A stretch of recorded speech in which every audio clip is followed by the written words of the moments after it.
Welcome to ADC's series of instructional videos for the ADView 2 Modular Diagnostic Station.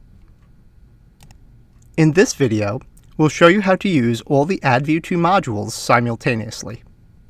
Before starting, ensure any previous values are cleared from the display. Press the Memory button to save an earlier reading that's still on screen. Press the Home button to clear an earlier reading without saving it. Confirm the unit is set to adult mode or pediatric mode, depending on the patient. To change this setting, press and hold the Mode toggle button, then use the selection knob to choose the correct mode. Begin the measurements by properly applying the cuff to the patient's arm. With the cuff in place, press the Stop-Start button. Place the SpO2 sensor on the hand opposite the blood pressure cuff. Next, remove the temperature probe, put on a probe cover, and place it in the patient's sublingual pocket.